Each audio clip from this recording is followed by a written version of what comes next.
Stories surrounding migration still strike a chord with Daphne Arthur, and that's because she emigrated from Venezuela to the United States when she was just 12 years old. I was interested in the stories that people carry, and if you are forced to leave your home, how do you retain a sense of identity? Almost 3 decades later, her own experience as an immigrant settling in the U.S.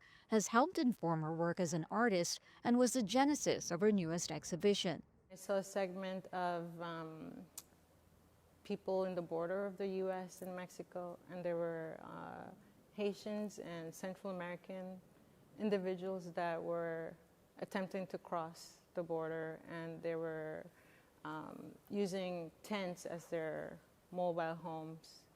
And in this moment, the border police were mandated to remove these homes.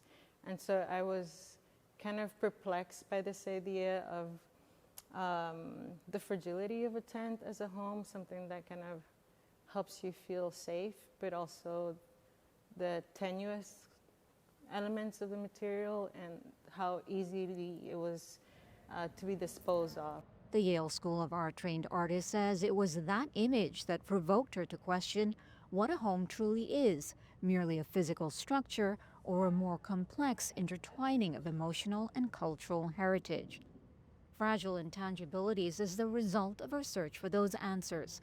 The exhibit features a collection of hand-sewn silk organza camping tents, inspired by a series of conversations she had with 19 subjects, including from Africa, the Caribbean, and Asia. What stood out about this piece? Yes, this is from a previous student of mine. She's from China, Viela, and she talks about her experience migrating to the US. And so there's a lot of ideas of mirroring. You have the egret flying through space, but also the reflection of that in the water, and ultimately all her relationships with nature from back home.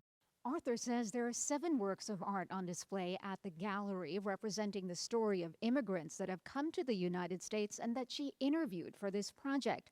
But she's also included 4 blank tents. She says they represent the stories of millions of nameless, spaceless immigrants whose stories go untold, also noting the hands holding the tents are made from molds of her subjects, offering greater depth into the unique story of each individual. If you look at somebody's hands, you could tell so much about their lives and what they do.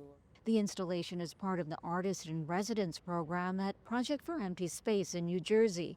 The co-director discussed the relevance of the exhibit in the current zeitgeist. Her work around immigrant stories is so important not only to our program and to the city of Newark, but to the moment that we're in right now where immigrant communities are being silenced and there is fear embedded in just everyday livelihood. Both Arthur and Jean-Paul say the alignment of the current political climate in the U.S. and the timing of the exhibit, which runs through April 27th, is pure coincidence, but agree visitors have said they hope it's a window to a potentially more inclusive, compassionate world ahead. It feels like a really large embrace right now in a very difficult time. Karina Mitchell, CGTN, New Jersey.